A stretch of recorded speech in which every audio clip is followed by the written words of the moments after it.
Hello, knowledge seekers. In this episode of 20-Minute Books, we'll delve into Arabs by Tim Mackintosh-Smith, published in 2021. This comprehensive work provides a fascinating exploration of the 3,000-year history of the Arab people.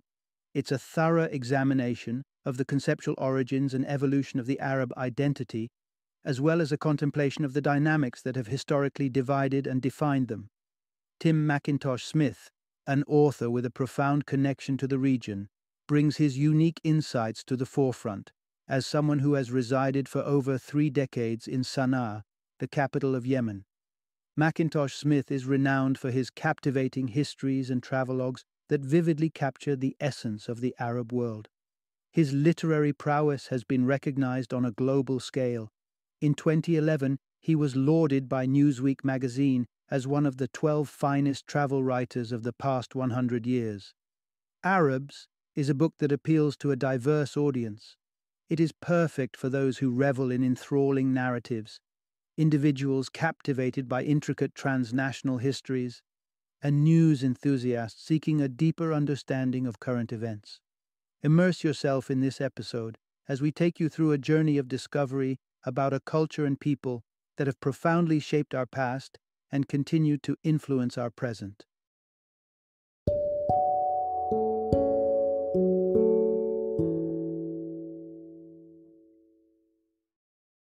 Arabs, a 3,000-year history of peoples, tribes, and empires. Introduction. Embark on an epic journey through the sands of Arab history. Imagine a saga that spans centuries, where the echoes of ancient civilizations blend with the rise of a culture that would shape the world. This is the riveting story of the Arab people, a tale filled with the ebb and flow of fortunes and philosophies that have indelibly marked human history. From the harnessing of water to nurture the first seeds of civilization to the pinnacle of triumph with Prophet Muhammad's message, the episodic narrative of Arab history is one of opulence, intellect, and enduring impact. The Umayyad dynasty, with its love for luxuries, set the stage for the scholarly Abbasid Empire, which in turn anchored the intellectual underpinnings of the modern world.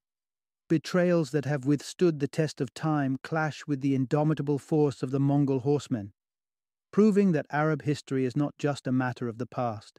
Its stories and consequences ripple through to today.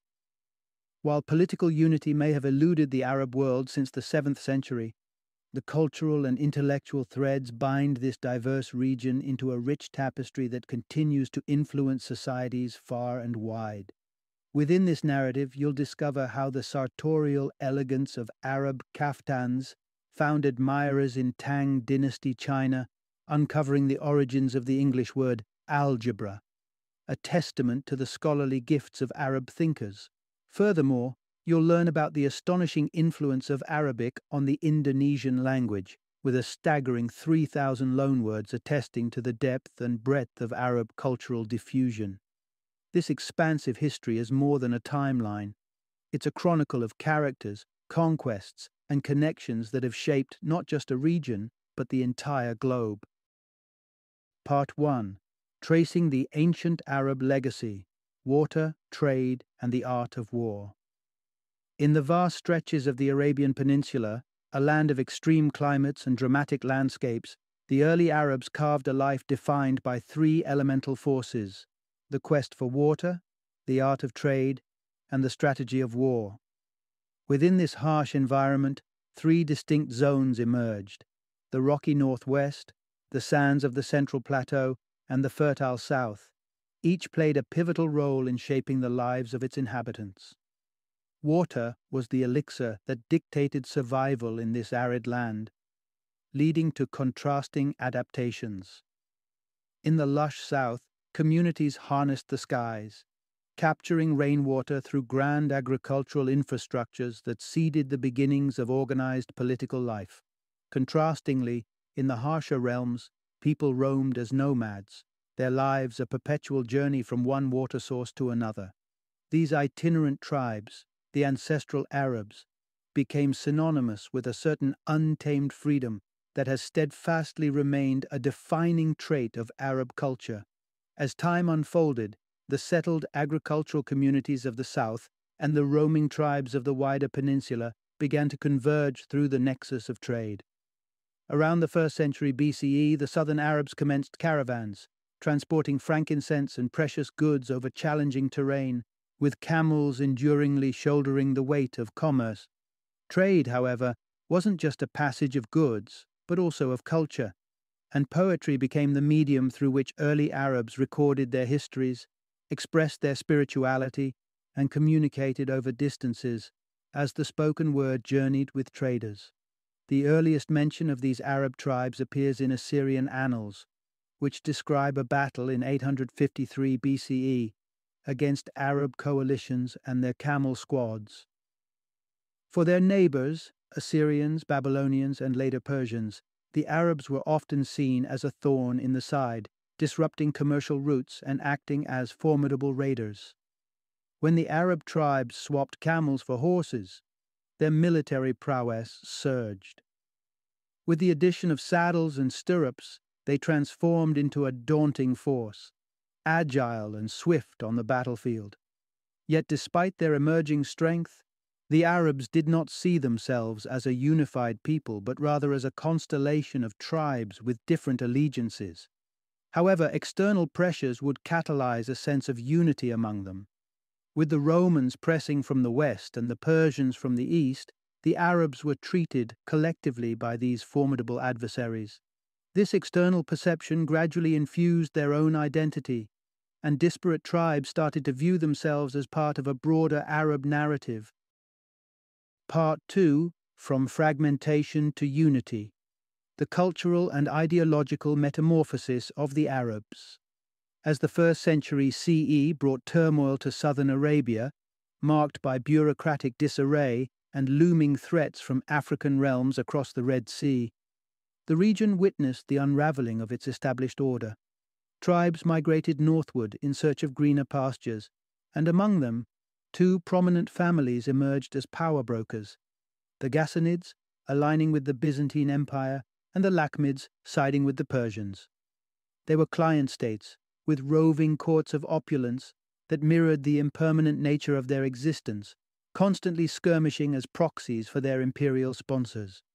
In this milieu, poetry was not only entertainment, but the heartbeat of cultural identity.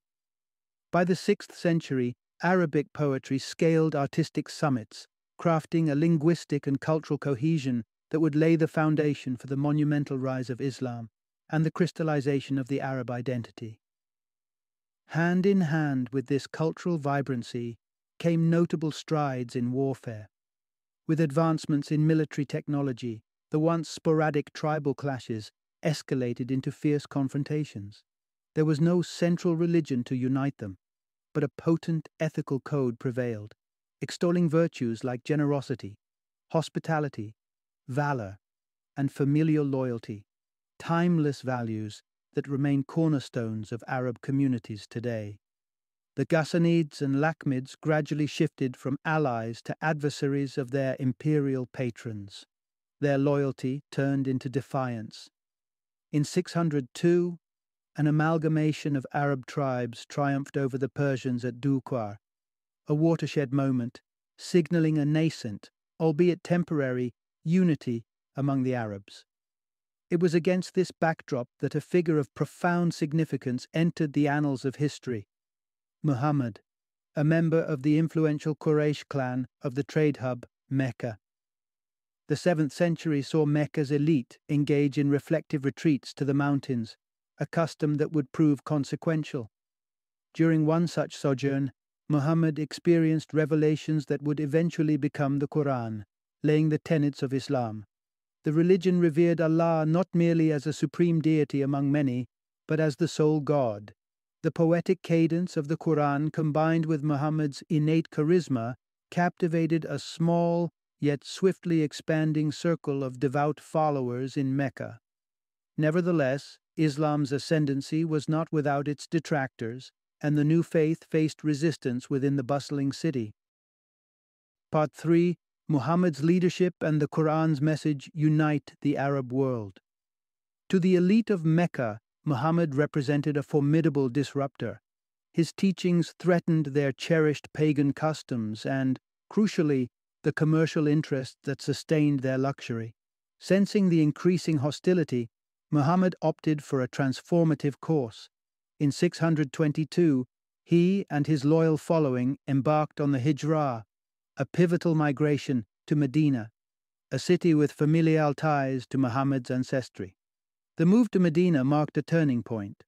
Not only was it the spiritual cradle of Islam, but it was also where Muhammad's vision evolved into a socio-political enterprise. Upon arrival, the exact reasons lost to history, the Medinans welcomed Muhammad and, in an unprecedented move, entrusted him with the reins of the city. Swiftly, he capitalized on the emerging influence of the written word and laid down a constitution that bound Medina with an innovative legal framework, all the while enhancing the city's prosperity through strategic raids. In a short span of 8 years, Mecca's leaders acknowledged Medina's ascent, and in a stunning reversal of fortunes, opted for alliance over opposition. Muhammad's homecoming to Mecca was a moment of great triumph and symbolic power. His own clan, the Quraysh, was entrusted with the custodianship of the sacred Kaaba, a responsibility they have maintained through the ages. As word of Muhammad's leadership spread like a desert wind across Arabia, tribal chieftains began to pay homage to Medina. For the first time, the wide expanse of the Arabian Peninsula was united under a single banner, a feat as unprecedented as it would be unmatched. Muhammad's death in 632 presented a new challenge. During his life, Islam had surged to preeminence in Arabian society. The brief interregnum saw Abu Bakr, a close companion of the Prophet, leading prayers, and upon Muhammad's passing, Abu Bakr assumed leadership. Yet the question lingered. Could he preserve the unity so recently forged? Abu Bakr possessed a keen strategic mind. He understood that a communal adversary was essential to solidify Arab solidarity. The faltering Byzantine and Persian empires, neighboring giants in decline, were ripe targets. He rallied the Arabs under the shared cause of confronting these external threats, and his successor, Umar, continued this policy with zeal. Despite their resilience and storied history, the Byzantine and Persian forces were ill-prepared for the fervor of the Arab armies.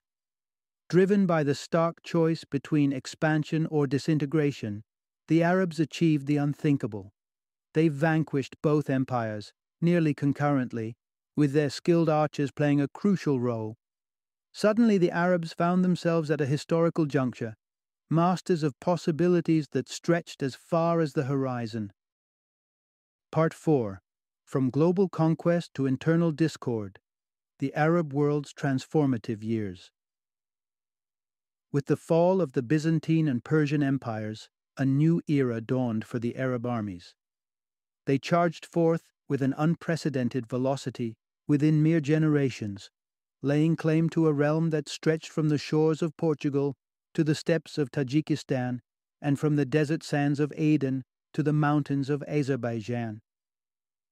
The wave of conquests introduced Arab culture, language, and administration to countless communities, while the Arab identity itself evolved, becoming less about ethnic lineage and more akin to a universal ethos, reminiscent of modern-day United States citizenship.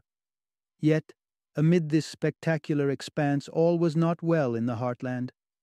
Uthman's ascent to caliph after Umar's death in 644 ushered in an era of venality. Favoritism ran rampant as Uthman showered his Umayyad kin with lucre and positions of power, sowing the seeds of discord among other Medinan factions. His rule was curtailed by mutiny, and Ali, Muhammad's cousin and son-in-law, was anointed as his successor. Ali's attempts at reform were met with opposition from entrenched interests that had flourished under Uthman. This conflict ignited a series of violent upheavals, culminating in the fiercely contested Battle of Siffin in 657. Out of the bloodshed of Siffin emerged a profound fissure in the Muslim community, dividing it into Sunnis, the adherents of the Sunnah, and the Shi'at Ali, the partisans of Ali. Ali's assassination in 680 only deepened the chasm, forever altering the trajectory of Islam and leaving his supporters burdened with an enduring sense of remorse.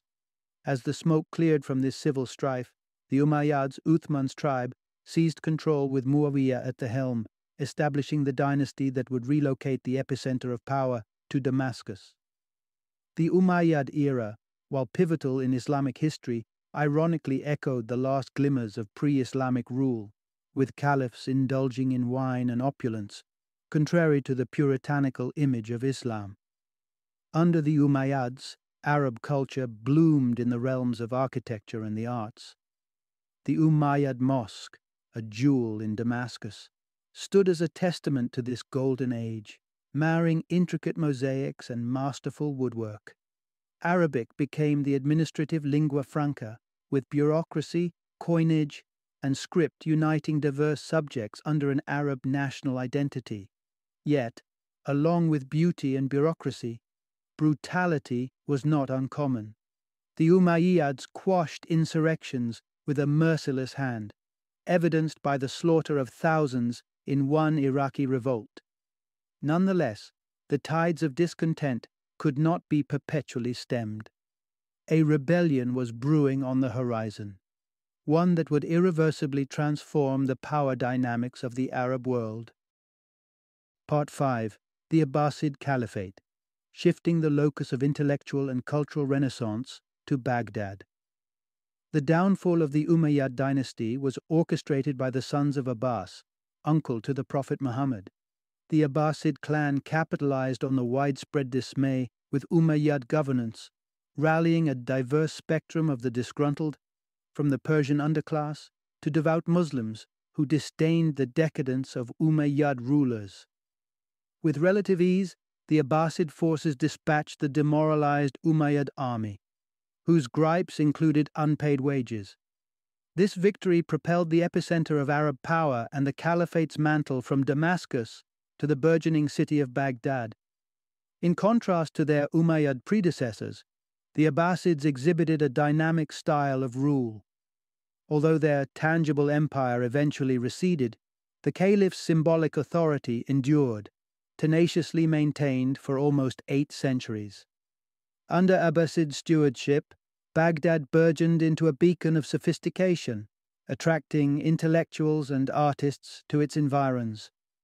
Borrowed architectural motifs from across the empire's vast expanse shaped Baghdad's skyline, with the hands of tens of thousands of laborers at work.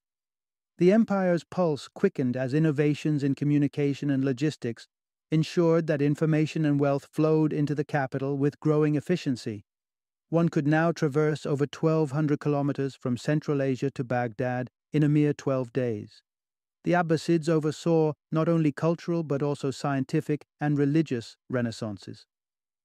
In the 9th century, Caliph Ma'mun instituted the first codification of Islamic orthodoxy, transmuting diverse theological opinions into codified doctrine.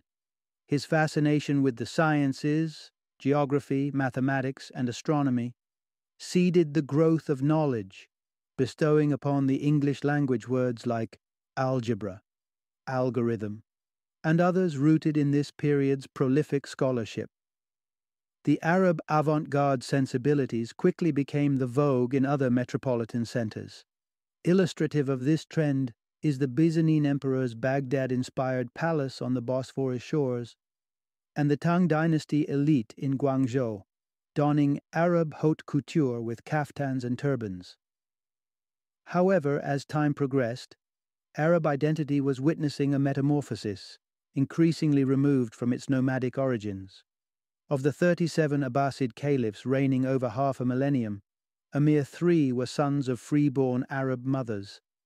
The caliphs and kings became ever more dependent on their non-Arab counselors, military command, and courtiers, culminating in the political power gradually slipping into the hands of their Turkish protectors, originally employed as guards. Despite their sprawling bureaucracy and cultural advancements, the Abbasids were not immune to insurrections, such as the Zanj rebellion by enslaved individuals in Iraq, which severely drained the empire's resources and resolve. Part 6. The Fall of an Empire and the Dawn of Arab Dispersion. The year 1055 witnessed the crumbling of Abbasid cohesion when the Turkic Seljuk tribe laid claim to Baghdad, wrenching control from the Turkic warlords acting in the Arab caliph's stead. Concurrently, various other regions like Persia, Syria, and Iraq broke away to establish regional dominions, heralding a period of decline for Arab territorial unity. In contrast to this darker period in political history, Arab culture continued to disseminate and take root globally. Its influence in Spain, in particular, stood out in fields such as knowledge, architecture, and language, with Spanish integrating thousands of Arabic terms. Boundaries of faith expanded, stretching Islam from the western reaches of Africa to the islands of Indonesia. Yet, from the ramparts of Christendom loomed fresh adversaries, the Crusaders who embroiled the Levant in religiously cloaked campaigns aiming to seize wealth and exert control. This early chapter of European engagement mirrored the later age of imperialism, albeit on a smaller scale. Arab leaders, most notably Saladin, repelled these crusades, inadvertently planting seeds of inspiration that would blossom back in Europe, from the institution of hospitals to the cultivation of crops such as sugarcane, rice, and lemons. The momentum of trade and innovation was gradually shifting towards Europe. However, the Arab world braced for an even greater calamity galloping from the east, the Mongol invasion. In 1258, Hulagu Khan, descendant of Genghis Khan, decimated Baghdad, slaughtering its people, incinerating its crown jewel, the House of Wisdom, and rendering the Tigris ink-black with the remnants of its annihilated library. The Mongol tide was halted in Palestine by the Egyptian Mamluks, but the cataclysmic blow delivered to Baghdad left scars that would not heal. Over subsequent centuries, as the region reeled from upheaval and the Black Death scythed through populations, the last fragments of Arab sovereignty steadily faded. The capture of Granada in 1492, alongside the Ottoman Empire's ascendancy in Constantinople, further constricted the Arab domain. Flanked by the Mamluks, the Europeans, and the lingering shadow of the Mongol invasions, the Arabs' remaining frontier for cultural expansion was the azure expanse of the Indian Ocean, where their journey would persist, driven by the undying spirit of adventure and exchange. Part 7. The Age of Maritime Ascendancy and the Encroachment of European Powers. The devastating onslaught of the Mongol conquests nudged the Arab world towards the sea, sparking a period of maritime exploration and trade that would rival the earlier territorial conquests in historical significance. The Arabs harnessed the dependable monsoon winds to traverse the Indian Ocean, connecting distant shores from Tanzania to Java. Much like their ancestors who once dominated land-based trade routes, they found fortune upon the waves, bartering in golden spices and exotic goods like ivory and sandalwood. Arab seafarers became an ubiquitous presence throughout Asia and Africa. Illustrative of this is the Moroccan traveler Ibn Battuta, whose serendipitous encounter in Delhi with a fellow villager underscored the vast scale of Arab diaspora. The legacy of these voyages was not limited to material wealth. The cultural and linguistic influence of the Arabs was profound. As they mingled and settled along coastlines, Arabic script was adopted by diverse languages, from the Uyghurs in China to the Croats in the Balkans. Indonesian and Swahili, the lingua franca of the East African coast, absorbed thousands of Arabic words, a testament to the intermingling of cultures. Yet this golden age of Arab maritime dominance faced a formidable challenge in the 15th century, as the Portuguese set out in pursuit of the riches that Arab traders had long monopolized. Portuguese conquests were bolstered by formidable military technology and firepower, reflected in the massive coastal forts constructed to protect their newfound mercantile interests. The Arabs' pivotal role as commercial intermediaries was increasingly overshadowed by European colonial ventures, a sequence that saw the British and Dutch establishing their own empires on foreign shores. Compounded by the competition was a technological gap. The beauty of Arabic calligraphy, with its cursive complexity, hindered the adoption of printing technology, leaving Arabs without a means to mass-produce written materials. The first Arabic printing press only materialized in Cairo in the 19th century, centuries behind its Latin counterparts, stemming advancements in science and technology. In 1798, history seemed to echo itself as French forces, led by Napoleon, embarked on what could be seen as a modern crusade into Egypt.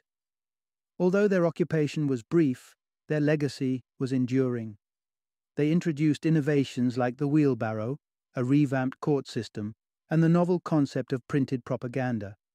Nevertheless, the most profound impact of their presence was the awakening of a distinct Egyptian national consciousness, a recognition of self born from the encounter with the European other. Part 8. Arab responses to European encroachment created a mosaic of reactions. In Egypt, the burgeoning national identity manifested itself through language, as Arabic became the state's official tongue.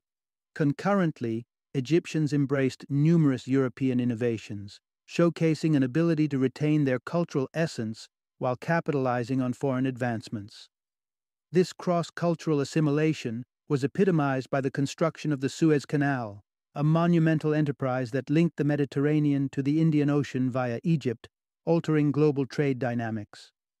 While Egyptians were finding a balance between traditional identity and modern marvels far across the Red Sea, the Arabian Peninsula witnessed a starkly contrasting movement. Wahhabi tribesmen, driven by a puritanical zeal to purge Islam of any perceived polytheistic influences, embarked on a campaign of destruction. Their fanatical iconoclasm led them to defile the sacred resting places of Muhammad's companions, and their fervor spilled over into violence, as seen in the massacre of a Shiite village in southern Iraq. In the Levant, a wave of outward migration unfolded through the 1800s, with people from Lebanon and Syria venturing across the seas to Europe, West Africa, and the Americas. This exodus was so extensive that today, Brazil is home to an Arab diaspora larger than the entire population of Lebanon, a legacy of that era's mass relocations. World War I introduced pivotal shifts in the Arab world. The Balfour Declaration of 1917 sowed the seeds for the eventual establishment of Israel, without sufficiently considering the Arab populations already inhabiting the land, a directive fraught with inherent conflict. This was compounded by the Sykes-Picot Agreement, which effectively dismantled the Ottoman Empire, ushering in a period where Arab lands were granted conditional independence under French and British influence, often delineated by arbitrarily drawn borders. Yet, rather than stifling Arab nationalism, the imposition of colonial rule acted as a catalyst. Movements for autonomy surged, with uprisings flaring in Morocco, Syria, and Iraq. Ibn Saud, allied with the Wahhabi cause, founded modern-day Saudi Arabia, finding in the United States a supporter for his kingdom's sovereignty, serendipitously timed with the discovery of oil. In the shadow of colonial rule, an influential figure began to emerge from Egypt, equipped with a charismatic presence that promised to galvanize the Arab struggle against foreign dominance. Part 9. From Nasser's rise to the challenges of modernity, the Arab world's struggle for self-determination. In a display of revolution that was as theatrical as it was impactful, Egypt shed its colonial chains with remarkable flair. The year was 1952, and a visionary cadre of army officers, spearheaded by the enigmatic and photogenic Gamal Abdul Nasser, orchestrated a coup that toppled the monarchy. Nasser, an indigenous ruler in a land long commanded by foreign hands, charted a new path for Egypt that was decisively its own. Nasser's dynamic leadership resonated beyond Egyptian borders, his voice reaching millions across the Arab world via radio transmissions. His bold stances, from the brazen nationalization of the Suez Canal to rebuffing American overtures in favor of a Soviet arms deal, marked him as a figure of defiance and a beacon of autonomy. Yet, while Nasser's star was ascending, the landscape of the Middle East was undergoing a foundational shift with the establishment of Israel in 1948. This created a seismic demographic flux. Jewish Arabs converged upon the nascent state, while Palestinians sought refuge in surrounding nations. The 1967 Six-Day War delivered a shattering blow to Arab unity and Nasser's prestige, as Israel's swift military actions resulted in the capture of vital Arab territories. The defeat was a tarnish on Nasser's legacy, one he would bear until his death a few short years later. In the interlude that followed, the region saw the emergence of a more assertive and politicized strain of Islam, which promised a return to a purer, ostensibly less complicated past, a stark contrast to the complexities of contemporary life. Autocratic regimes, religious fundamentalism, and cycles of violence became regrettably commonplace. It wasn't until the self-immolation of Mohamed Bouazizi in Tunisia in 2011 that a flicker of change ignited. The Arab Spring, as it came to be known, saw youth-driven protests against the established order erupt across Egypt, Syria, Bahrain, and Yemen. This surge of hope, however, wilted against the entrenched power structures and, in some cases, gave way to horrific violence and unrest. What compels communities to support authoritarian systems? Perhaps there's a paradoxical comfort in attributing power to a strong man, rather than confronting one's own sense of powerlessness. Today, the Arab world grapples with a profound melancholy, wrestling with the weight of dashed expectations. Nonetheless, an understanding of history's nuances may yet light a path towards a brighter, more self-determined future for its people. Final summary. The narrative of the Arab people is an extensive tapestry woven with the threads of ancient desert wanderings, sublime intellectual pursuits, formidable military campaigns fueled by faith, and the sagacious seafarers who mastered the monsoon winds. This historical odyssey has witnessed the building and crumbling of empires, the creation of cities that became hubs of learning and culture, and the spreading of the Arabic language and Islamic faith across continents. In more contemporary times, the Arab world has found itself at a crossroads, grappling with the forces of colonialism that have sought to redraw its boundaries and redefine its destiny. The region has also wrestled with the emergence of Zionism, which has significantly altered its demographic and geopolitical landscape, and the entrenched systems of autocracy that have thwarted efforts toward reform and democracy. These multifaceted challenges have presented obstacles to the social and political rejuvenation that many in the Arab sphere yearn for. Yet, the enduring spirit of the Arab people, shaped by millennia of history, remains a beacon of hope for the possibility of renewal and recovery, even as they navigate the complexities of the modern world.